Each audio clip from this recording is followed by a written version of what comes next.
Bismillahirrahmanirrahim. Dear students, Assalamu alaikum. Welcome to Army Public School PMA Resource Network. Before we start our today's subject science, don't forget to subscribe this page and click on the bell icon so that you can receive our new videos well in time. In our today's subject, we are going to discuss the topic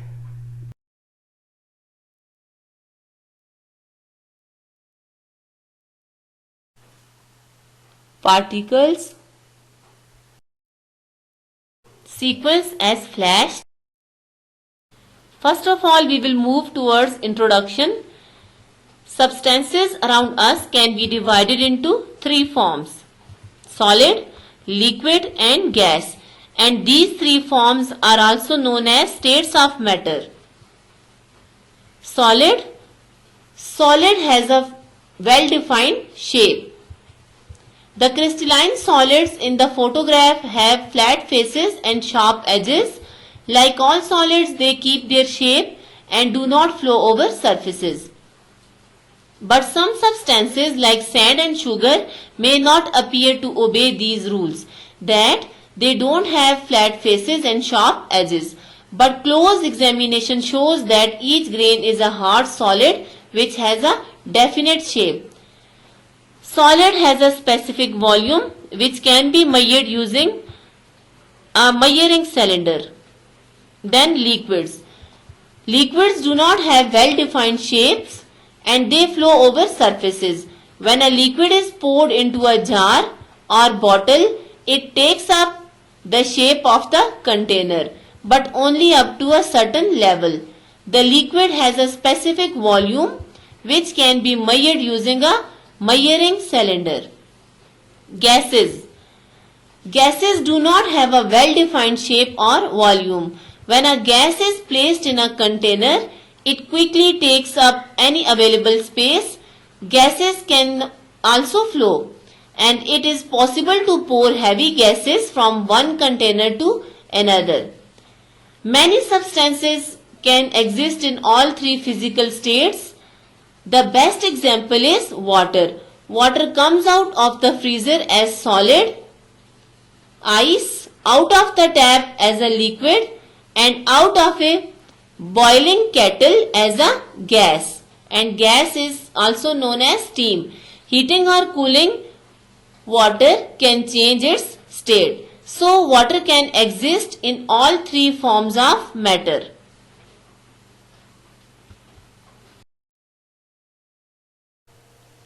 Today's learning objectives: to classify materials as solids, liquids or gases, to describe materials as being made up of particles, to use the particle model to explain the existence of particles, to describe that particles are very small and they are able to move, to use the particle model to explain the existence of spaces between molecules, to use the particle model to explain expansion and contraction of solids, liquids and gases, and to explain that how gas pressure is produced.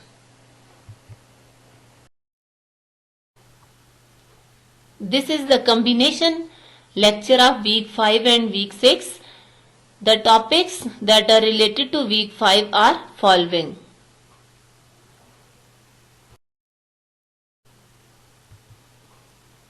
our subtopic is particle model of solids, liquids and gases. Scientists have built up a model to help explain how solids, liquids and gases behave.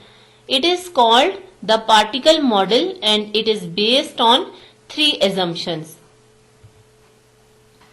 Number 1, all matter is made up of tiny particles which are continually moving. What is matter? Anything that occupies space and has a weight is called matter. So matter is made up of very small particles that are always moving. Number 2, when the particles are close together, they are attracted to each other. For example, in solids, particles are very close together and they are attracted to each other. Number 3, heating a material affects the movement of the particles. When we heat a material, the movement of particles will be affected. It will become faster.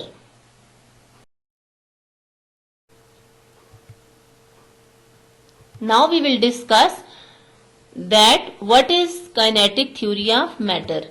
The idea that substances are made up of very tiny moving particles is called the kinetic theory of matter.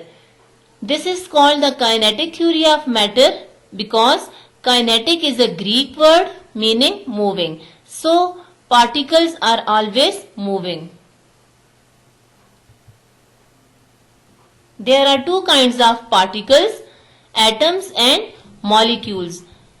One are smallest than others. The smallest particles are called atoms while larger are called molecules. Groups of atoms join together to form molecules. We cannot see individual atoms and molecules in solids, liquids and gases, but the particle model shows how they are arranged as shown in the diagram. Now we will explain the scientific models of the particles in a solid, liquid and gas. First of all, we will discuss a model of particles in a solid. Strong forces of attraction hold the atoms or molecules close together in a row. The particles vibrate, but they are not able to break free. This is why a solid has a fixed shape and volume. So, solids have strong forces of attraction between its particles. Then we will discuss the model of particles in a liquid. Atoms or molecules are held close together but not tightly, nor in any particular pattern. They have enough energy to move about more than in a solid. This is why liquids can flow. At the surface, the particles attract one another, forming a kind of skin over the liquid. Then, a particle model in a gas. Atoms or molecules in a gas are far apart from each other and move so quickly that they do not really attract each other. They move in a straight line and frequently collide with each other and the walls of the container in which they are placed. The large distances between gas particles mean that gases can be squashed or compressed easily. So, gases have large spaces as compared to liquids, and liquids have large spaces as compared to solids, and solids have hardly any spaces between them. These models can be used to explain why many things behave in the way that they do. For example, it can explain why liquids flow but solids do not, or why you can compress gases more easily than solids. Did you know more than 99.99% of the volume taken by a gas is empty space? Evidence for the particle model. Although we cannot see individual atoms and molecules in solids, liquids and gases, there is a lot of evidence to support the particle model. First of all, evidence that particles exist. To prove the existence of particles, we can take the example of a balloon. No matter how tightly the balloon is tied, the air inside always seems to escape. You can see in the diagram that there is a magnified picture of balloon skin. Then these blue colored molecules are air molecules, as air is made up of millions of tiny moving molecules. The skin of the balloon has tiny holes in it. A few of the air molecules escape through these holes, and after 1 week, all the air molecules will be escaped from the skin of the balloons because it has holes in it, and the balloons become deflated. So, particles exist. Evidence that particles are always moving. The spreading of perfume molecules several meters away. For evidence that particles are always moving, we will take the example of perfume molecules. A person having perfume in his dress can be smelled several meters away. Why? This is because some of the perfume molecules have escaped and moved across the room by colliding with each other and also with moving air molecules. One substance spreading through another is called diffusion. We can also take the example of ink particles that are diffusing in water. First of all, we will take a beaker containing some water. Then we will put a drop of ink very carefully in the center of the water. After some times, we will observe that ink particles gradually diffuse outwards to mix completely with the water molecules. So, the ink particles have been diffused in water molecules. It means that particles are always moving. More evidence that particles are moving. For more evidence that particles are moving, we will take the example of movement of smoke particles in a small glass container called smoke cell. The random motion of particles is known as Brownian motion.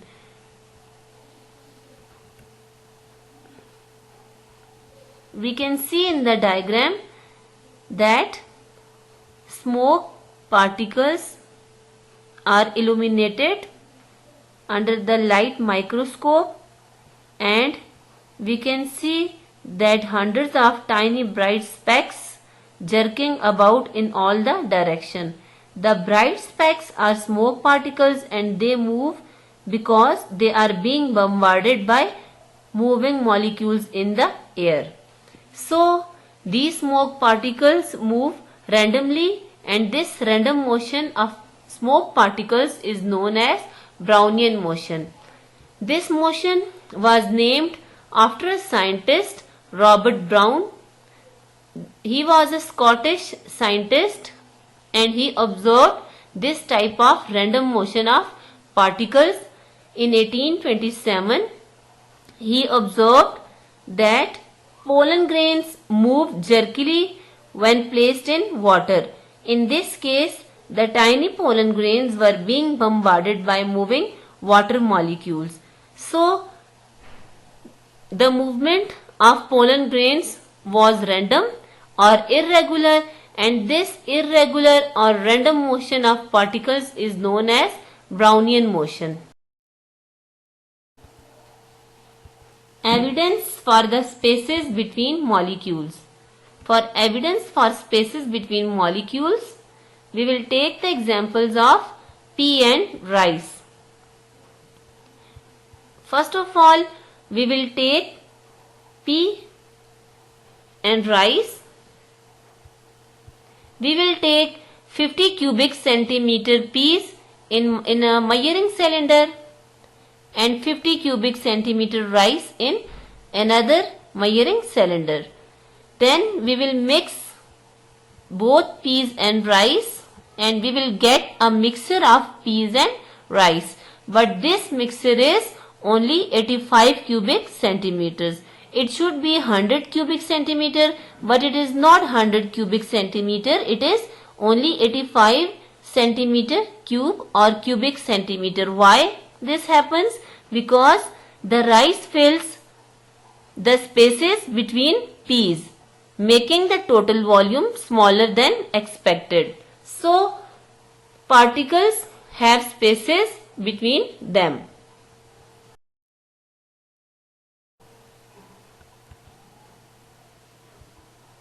Expansion and contraction. Expansion means to get bigger in size or volume. Heating gives the molecules more energy and spaces between molecules become increased. It means when we heat the molecules, they will get more energy and spaces between the molecules become increased because their movement become faster due to heating. Then what is contraction? Contraction means to get smaller in size or volume. Cooling causes the molecules to lose energy and spaces between molecules become decreased. It is the opposite of expansion. When we cool the molecules, they will lose energy and spaces between molecules become decreased and their movement becomes lower. You can see in the diagram, this is the particle model of solid, liquid and gases. When a substance is heated, the particles gain energy and vibrate more vigorously about their fixed positions, forcing each other further apart. As a result, expansion takes place.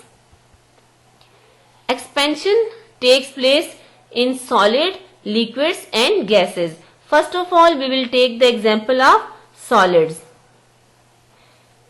This is a metal bar. When the metal bar is cold, it slips into place, and when it is heated, it becomes bigger in size. It means that the metal bar has been expanded on heating. Then we will take the example of liquid. Expansion also takes place in liquids. First of all, we will take a flask and we will take water containing a dye. When the flask is put in hot water, the water inside expands. When this flask containing water having dye into a beaker having hot water, the water inside the conical flask becomes expanded. And this can be noticed by the rise in water in the small test tube that is placed inside the conical flask. Expansion also happens in gases. The warmth of our hand is enough to make the gas in the test tube expand a lot. When we hold a test tube, in a test tube there is a gas. When we hold it, the warmth from our hand is transferred to the gas which is placed in the test tube. As the gas in the test tube expands, some of it escapes and we can see gas in the water in the form of bubbles. So, gas particles have moved from test tube into the beaker having water. It means that gas particles have been expanded. So, expansion takes place in solids, liquids and gases as well. Now these topics are related to week 6.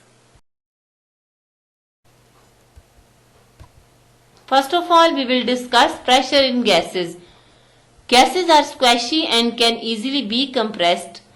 How can gases can easily be compressed? Because they have large spaces between them. If a sealed container can resist the expansion when a gas is heated, there will be more pressure inside the container. If we heat up the sealed container having gas, the air pressure will be produced inside the container will be more. Then we will take the example of gas pressure produced inside the balloon. We use gas pressure every time we blow up a balloon. Millions and millions of air molecules are blown into the balloon with each breath.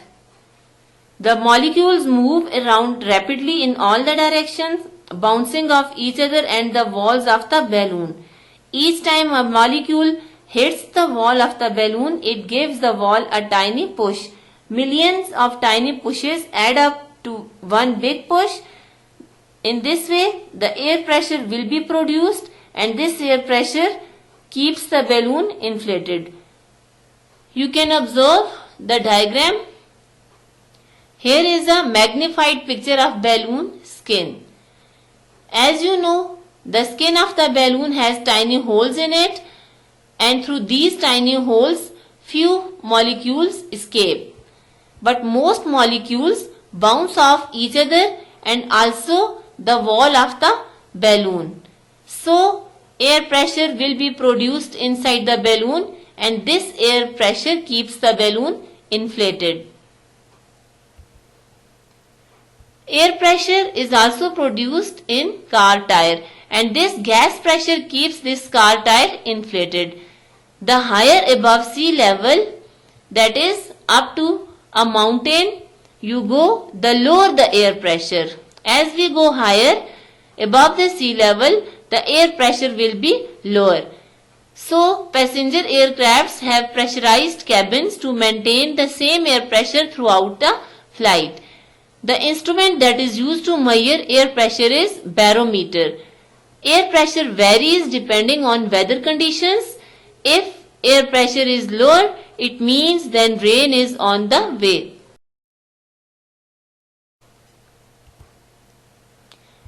Collapsing can experiment. This experiment is related to the shape of the container and air pressure. The air pressure inside the can is equal to the air pressure outside the can. This can is full of air and surrounded by air. It means that air pressure inside the can is equal to the outside the can. This is why the can keeps its shape. When air is pumped out of the can, the air pressure inside falls.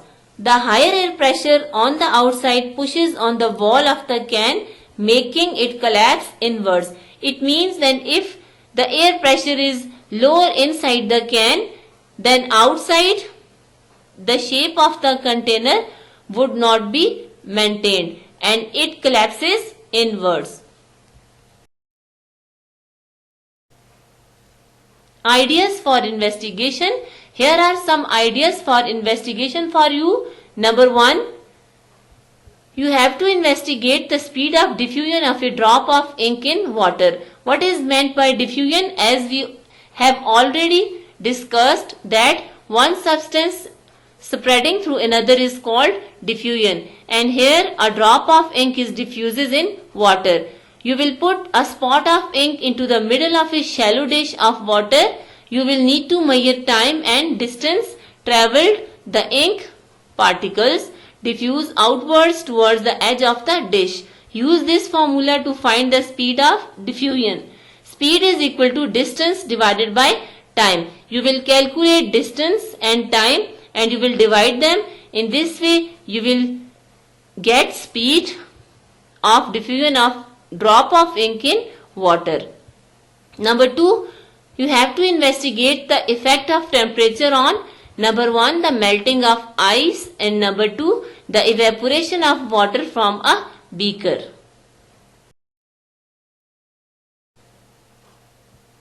Your success criteria is: read the text and study the pictures and textbook carefully. Number 2, look for the assumptions of particle model before answering related questions. Number 3, link the strength of attraction force among particles to each physical state of matter. Number 4, annotate the scientific terms in your own words to understand their meanings. And number 5, draw and label the diagrams with the help of only lead pencil. Now it's time for today's homework. The homework that is related to week 5 is displayed on the screen.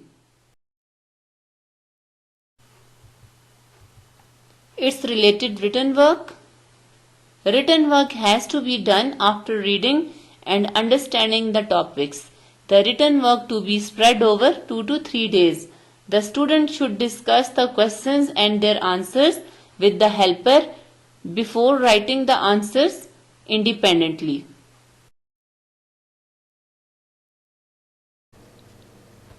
This is the homework related to week 6 and it is also displayed on the screen.